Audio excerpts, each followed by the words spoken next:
Welcome to the Valmika Property Investing Podcast. I'm JP, your host and the founder of Valmika Buyers Agency.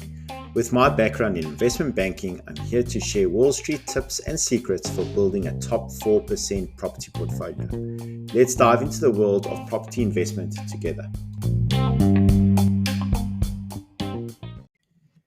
In this week's episode, we're going to discover the power of emotional intelligence in property negotiations. So this is one of the soft skills, but a skill that you can master will make a huge difference in your negotiations. So in fact, it isn't just a skill, it's your secret weapon. So what we're going to cover in today's topic is under two main headings. The first is I'm going to give you some real life examples of emotional intelligence in negotiations. And then secondly, I'll give you some examples in auction scenarios. So let's dive straight into it. Examples of using emotional intelligence in negotiations. Firstly, I'd like to speak about how you connect with the seller's sentiment. So you get different types of sellers. Sellers who are emotionally attached to the property, and then other sellers who are in it just to try and make money out of it. So it's very important you gauge which type of seller it is. So for example, under today's climate, you'll find that, with high interest rates, some people are being forced to sell their property. And they've got this emotional attachment, especially if it's a property they've been living in, because they cherish it and it's hard for them to let it go. So it's important to read the seller. Sometimes it's difficult to get in front of the seller, but it's important to read the seller through the real estate agent. If this is a scenario whereby you gauge that they're emotionally attached to the property, it's important never to come in with strong bidding around it. You must empathize. You must get an emotional attachment with the buyer, because with this empathy, you'll be able to create a trust element with the seller. So if you empathize with them on how you will cherish their property and look after it through the years, it's that emotional connection and the trust that will mean more than just the price that they will sell the property at. So if that seller is emotionally attached and they feel that they're selling it to someone who will look after the property that they've cherished over the years, you might find it will put you in a better position to get a better price, because they will know, the seller will know that you will look after their property the way they did and cherish it the way they did. If it's a different type of seller and it's more about the price, then it's important to go in with a different approach. And that approach would be around the competitive bidding approach. But it's important to remember that you, as the bidder in a competitive bidding negotiation, when you're competing against other buyers, to keep calm, to make sure that you don't get emotionally attached to the bidding and get put yourself in trouble and go over your budget, for example.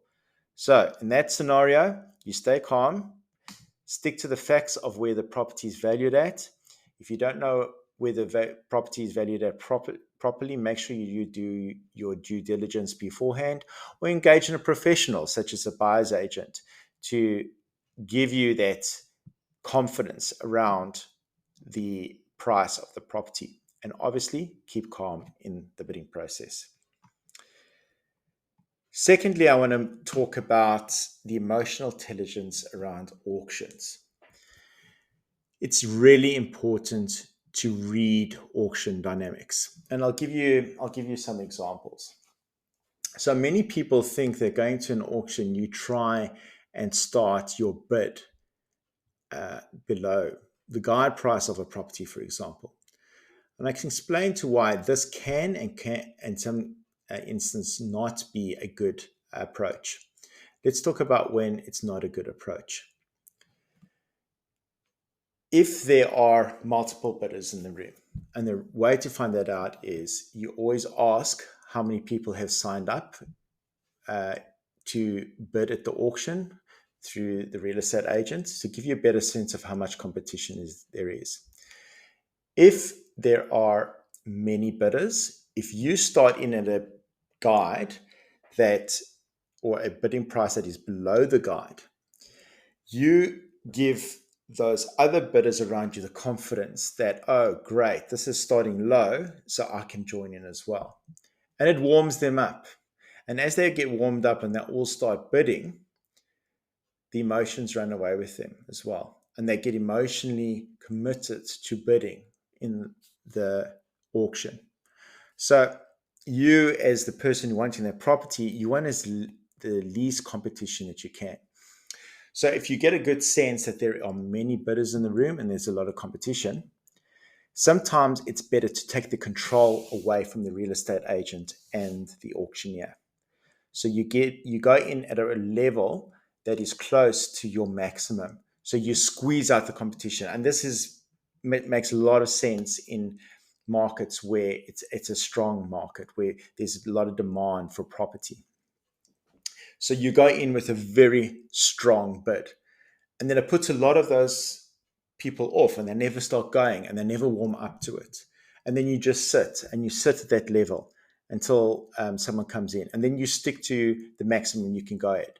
So if it only brings in one other bidder, at least you're only competing against one other bidder, and you stick to the maximum you can go to. So you maintain your discipline. The other element to emotional intelligence in bidding is to remain calm when there's auction twists, for example. Let's say, for example, you didn't gauge how many people were in the bidding process. Either the real estate agent didn't want to give you that information. He wanted to keep the cards close to his chest, so you don't know how many bidders there were. And you start off bidding against only one person.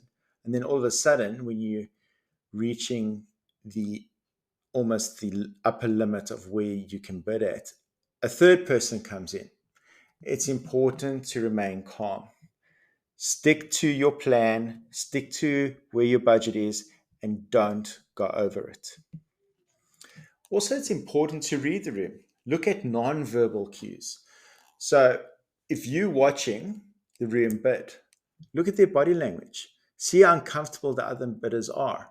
If they're looking very relaxed in the way they bid, then you know they've probably got more to go and that they're still quite far below their maximum. If, however, they're looking very uncomfortable and they're taking their time and trying to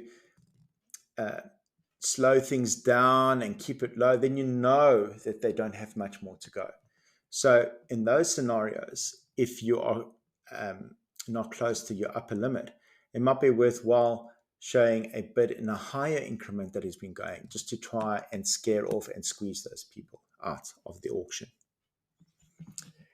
I hope that was helpful.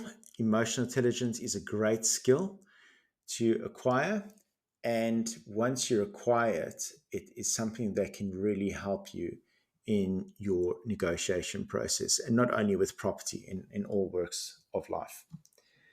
All right, so moving on to the auction clearance results for this weekend of November, ending the 12th of November, Sunday the 12th of November.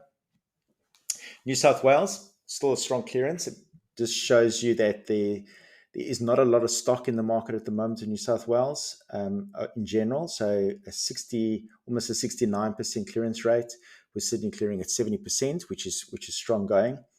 So there's competition in the market. We did have a hike from RBA during the week. So we will see if that puts a dampener on the bidders coming into the market and also increases the supply.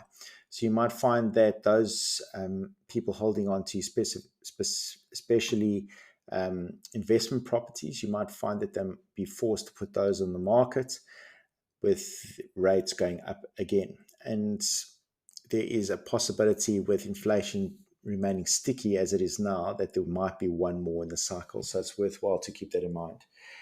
Moving on to Victoria, a 67% clearance rate for the state, with Melbourne clearing at 67.7%. So it's also pretty strong in that state. South Australia is still the strongest clearance rate and that's at 78.4%, with Adelaide clearing at 78.8%. Queensland clearing at 65.5%, and Brisbane clearing at 71.17%, which is a strong showing. Then lastly, Western Australia clearing at a statewide level of 50% and Perth at 70%. That is a huge jump. There's obviously a lot of demand in Perth for property and very short supply. So that is a very, very strong showing. It's actually 31% up compared to a week ago, which was huge.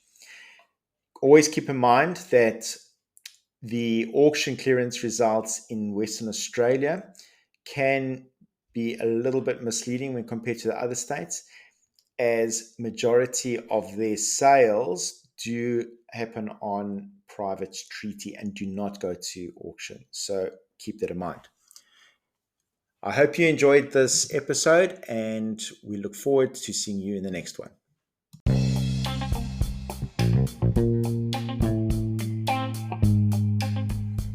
Thanks for tuning in to today's episode of the Valmika Property Investing Podcast. If you're interested in our services, please visit us at valmikaproperty.com. Remember, the content shared in this podcast is for entertainment purposes only. For personalized financial advice, always consult your trusted financial advisor or professional. See you in the next episode.